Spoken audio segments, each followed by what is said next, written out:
So without any further ado, please help me welcome the man, Jason Young.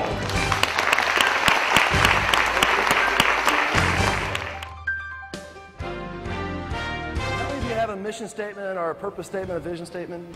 Most of us do. Do you have it memorized? Southwest, we wanted every employee to memorize it because if it's who we say we are, it needs to be a standard of performance. We don't want to just manage to a job description. We want to manage to something higher that we can all commit to. Who in this room would like to see the people that you represent perform at a higher level? Yeah, because that's the stuff that keeps you up at night. And so that's kind of what I was thinking today would be about. Let's talk about how do you really drive profitability? What are some of the leadership principles that you can apply? How do those leadership principles impact culture? So it's going to be a little bit like drinking out of a fire hydrant. I'm just going to throw a lot at you really fast, take in as much as you can. Look for those one or two pearls, those one or two nuggets that are meaningful to you. And then be selfish with this time, though. Look for things that you can apply personally, professionally, emotionally, spiritually, relationally. Things that you can go back and use to add value. Dedication to the highest quality of customer service delivered with warmth, friendliness, individual pride, and company spirit. That's a pretty good statement about how we want to interact with our customers. If I'm grounded in this, it becomes the guiding light for how I want to interact with all of our customers. And if we see inconsistencies with this, it makes it easy for us to address those.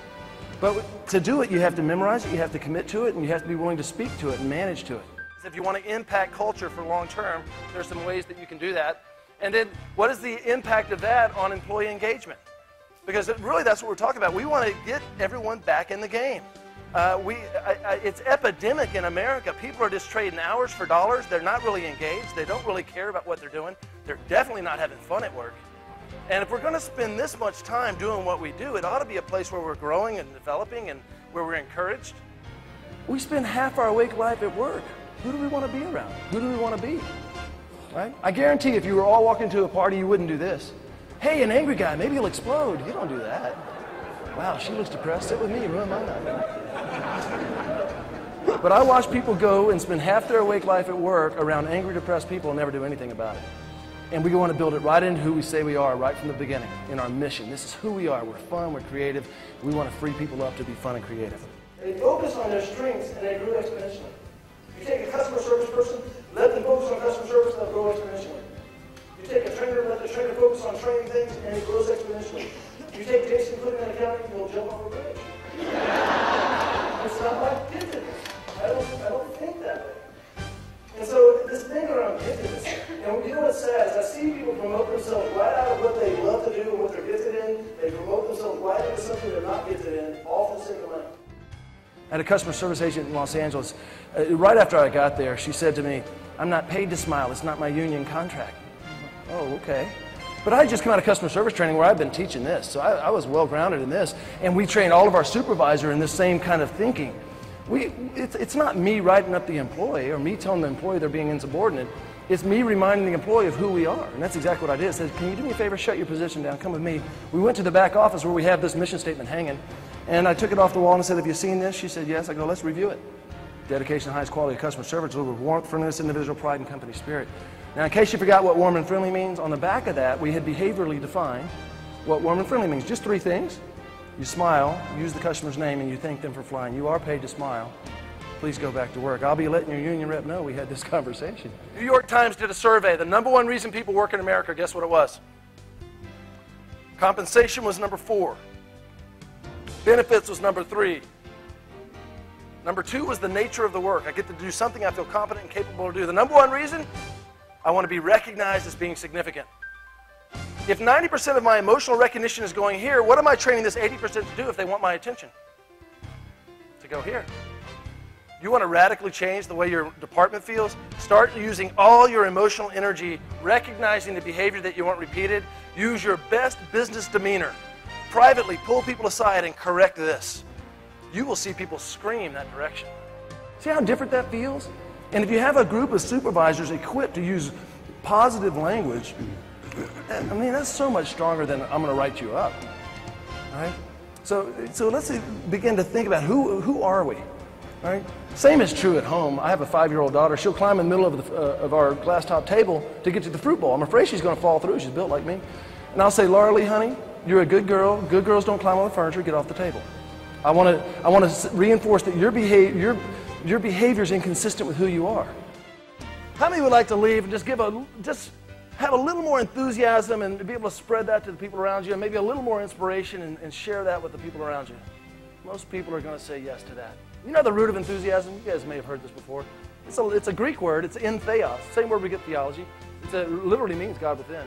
It's a belief in you that when people experience it, it lifts them up. So do you believe in service so much that when people are around you, they want to get better service? Do you believe in people so much that people are drawn to you? Do you believe in relationships and community? If we do, let's share that. Let's let that energy go. Let's be a blessing to the people around us. That's like inspiration. That's what that is. You know, to inspire, you know what that is? It's a Latin word to breathe. When you breathe, you inspire. When you do not breathe, you expire. That's right. Think about this one of two ways. What happens if employees feel like they have no responsibility, no power and influence? What mentality creeps in? Negative, apathetic. I call it the victim mentality.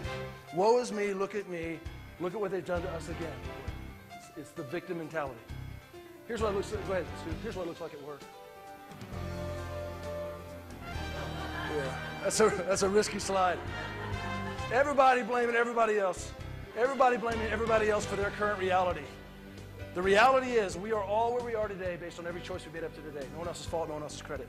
We will be where we are a year from now based on how much ownership we take in our current reality. You could be anywhere you want to be, but you have to own your current reality. That's the only way you're going to feel free, to have success. And I can feel totally free right now, right? I can be fully accountable for the mistakes I've made, be fully accountable for the accomplishments, but because I own that. But the minute I start blaming everybody else, I lose power. And if you want to bring this to make it actionable in the workplace, every time someone takes responsibility, give them more power and influence. Or if you want to plug in recognition there instead of power, give people more recognition. Now you see the front line empowered to help customers, empowered to serve each other internally. Every time I go to Hawaii, they greet me in a special way. What do they say? They say aloha. And they don't just say aloha, they also will kiss you on the cheek, or they'll touch cheeks. And I asked a friend of mine over there, Kina Sai, she's an expert in the Hawaiian language. And I said, Kina, what's the deal with aloha?